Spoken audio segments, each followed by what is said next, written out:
Anda kembali lagi ke CNBC Indonesia Awards 2021, The Most Inspiring Financial Companies, Manuver Jitu, Jasa Keuangan Kala Pandemi. Dan saat ini saya sudah bersama dengan Arief Gunawan, Head of Research CNBC Indonesia. Arief, apa kabar? Baik, Anaka. Baik, Arief, ini kalau kita melihat bisnis yang jatuh bangun di masa pandemi ini menyebabkan pertumbuhan ekonomi yang juga volatil karena COVID-19 begitu ya, tidak terkecuali juga industri keuangan ini. Namun dengan pemulihan ekonomi yang membaik, tantangan apa yang mungkin perlu diwaspadai oleh industri ini, baik bank maupun asuransi?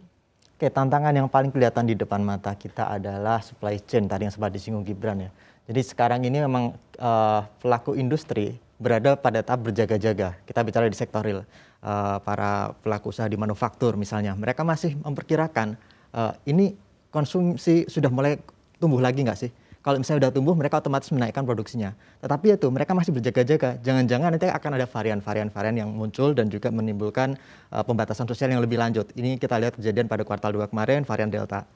Nah, dengan kondisi seperti itu di sektor manufaktur, sementara konsumsi masyarakat ternyata tumbuhnya bisa lebih cepat, ya otomatis terjadi ketimpangan gitu antara supply dan demand-nya. Perlu diingat bahwa konsumen kita saat ini kan tidak membelanjakan uangnya karena ya pertimbangan ini aja, tidak bisa kemana-mana karena pandemi, restriksi sosial. Jadi ibaratnya dia itu kayak keran airnya ditutup gampang sekali. Kalau dibukanya ya juga gampang, sekali dibuka akan mengalir deras. Tetapi yang bucket yang akan mengumpulkan air itu siap nggak untuk mengantisipasinya. Nah, ini yang menimbulkan ketidakcocokan atau mismatch antara supply and demand. Supply chain itu problemnya. Kita lihat di kasus microchip prosesor itu kan jadi ada kelangkaan, dan di energi misalnya. Energi di Eropa tiba-tiba meningkat drastis karena faktor cuaca, sementara ya energi di sana supply-nya kebanyakan dari renewable energy ternyata tidak cukup, tidak bisa mengantisipasi kenaikan yang drastis itu, ya kemudian timbul persoalan harga gas. Nah, hal ini harus diantisipasi, dan kemudian ada tantangan yang lebih serius lagi, yakni inflasi. Kalau kita bicara inflasi ini kan tidak hanya menekan konsumen ataupun daya beli mereka, tetapi di sektor keuangan inflasi ini juga efeknya kemana-mana. Kalau Amerika tadi kemarin mengumumkan inflasinya naik ke level tertinggi 30 tahun gitu ya, 6,2% kalau nggak salah. Sementara di Cina juga rekor tertinggi baru inflasinya per Oktober menunjukkan bahwa ada tren di mana ya supply-nya tertekan, kemudian harga-harga barang juga meningkat, konsumsi masyarakat demand-nya meningkat, inflasi tinggi. Di sektor keuangan otomatis investor global akan berharap mendapatkan kupon yang lebih tinggi ketika nanti ada ada emiten yang menerbitkan obligasinya, entah pemerintah ataupun perusahaan-perusahaan teknologi kalau di Amerika Serikat. Nah, dengan kenaikan kupon itu otomatis nanti akan ada kemungkinan investor akan cenderung memburu portofolio obligasi, saham ditinggalkan. Wall Street kemungkinan akan mengalami tekanan, terutama saham-saham teknologi, dan juga bisa jadi terjadi penarikan dana global yang ada di negara berkembang termasuk Indonesia.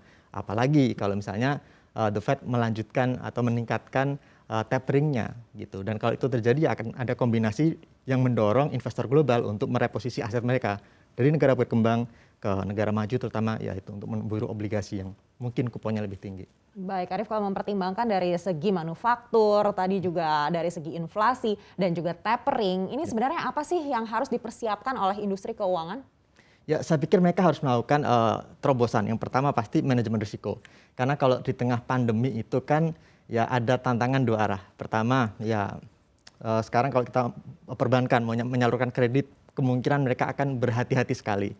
Di sisi lain beban dana pihak ketiga kemungkinan akan meningkat gitu, karena kan tren seperti kita lihat kan masyarakat tuh lebih cenderung menabung gitu. Ketika konsumsinya mereka terhambat, kebanyakan menabung. LPS mengkonfirmasi itu, dan kita juga melihat double digit pertumbuhan DPK per Juni, sementara pertumbuhan kredit hanya 0,6%. Artinya yaitu dana-dana masyarakat pada masuk ke perbankan. Bagus kalau dana itu berbentuk kasa, current account, saving account yang murah, dana murah. Tetapi kalau problemnya adalah kalau itu dana-dana deposito, nah itu yang akan jadi beban buat perbankan karena itu dana mahal.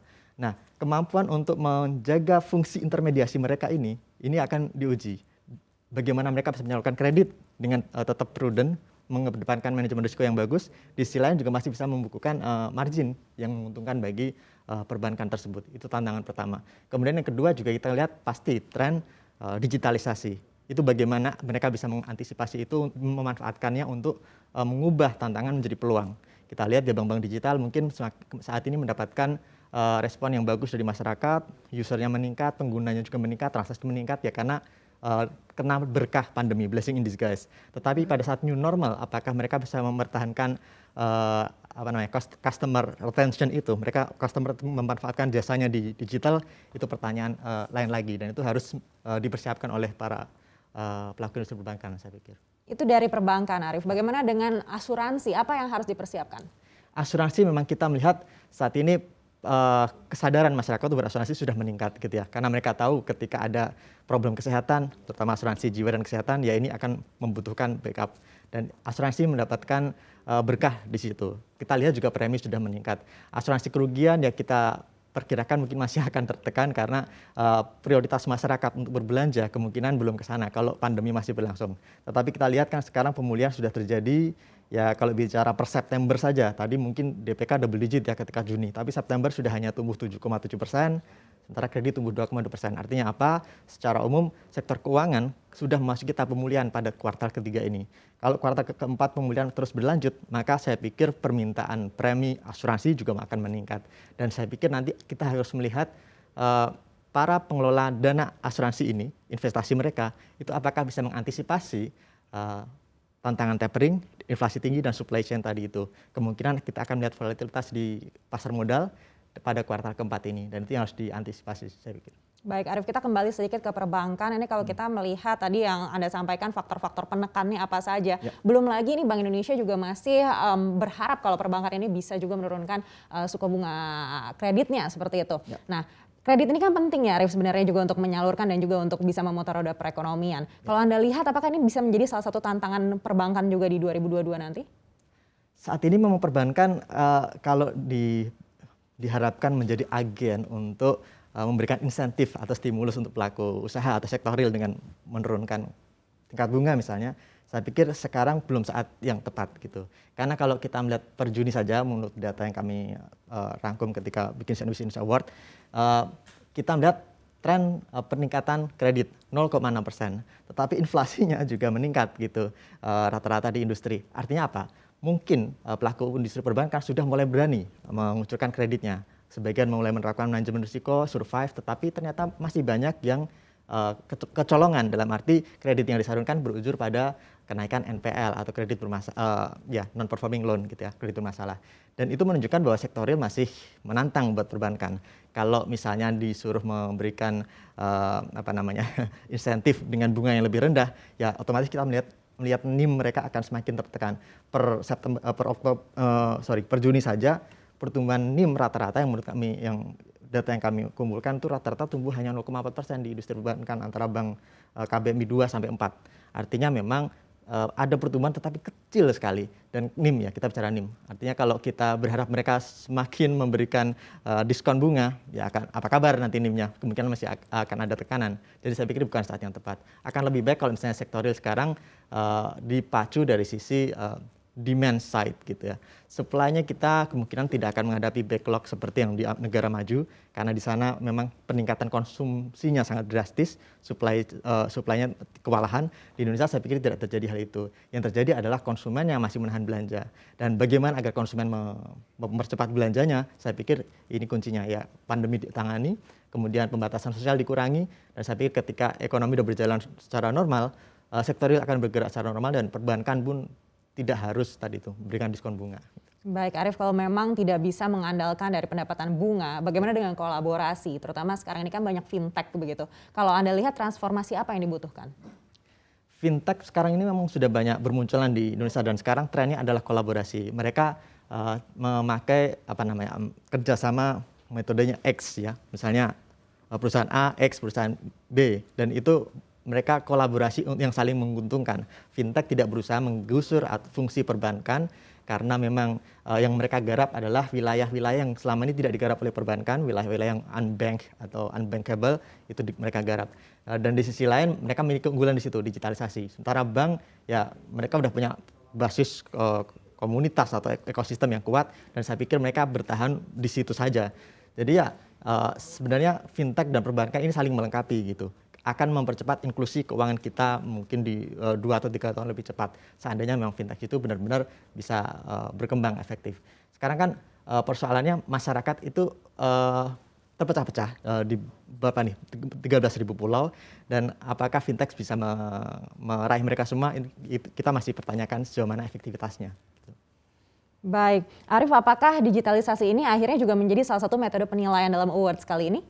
Ya, kalau di penilaian kami untuk industri keuangan sebenarnya kami lebih fokus pada 4 hal. Pertama, bagaimana pelaku usaha sektor keuangan mengantisipasi tantangan yang terjadi.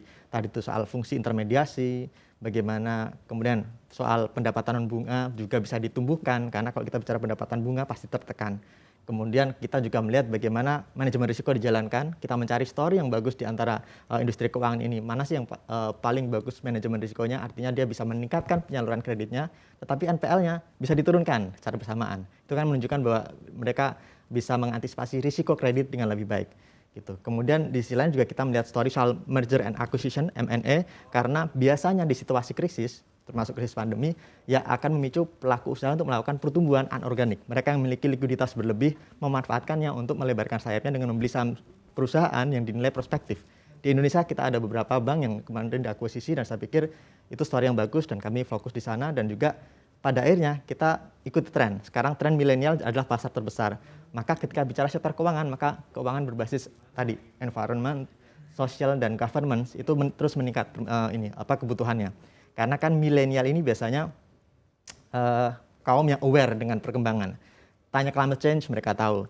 Tanya apa yang bisa mereka lakukan, mereka akan menggunakan daya belinya untuk ya melakukan sesuatu yang lebih baik. Kalau kita melihat surveinya Natixis global gitu kan, 60% investor dunia, milenial ada di sini, itu menilai perusahaan sudah tidak lagi relevan hanya bicara soal value, but shareholder.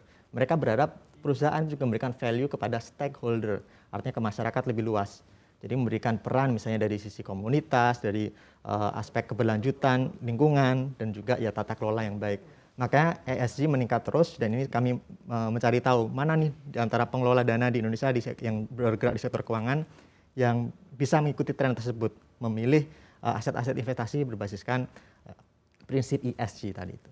Baik, menarik sekali Arief. Terima kasih untuk kerja keras Anda dalam awards ini. Sekali lagi Arief Gunawan, Head of Research CNBC Indonesia telah bersama kami. Dan lepas jeda kami akan membedah sejauh manakah efek pandemi terhadap kondisi kinerja dan operasional bisnis di perusahaan jasa keuangan bersama dengan Direktur Keuangan Bank Permata, Lea Setianti Kusumawijaya, dan juga Presiden Direktur Bank Mega Kostaman Taib.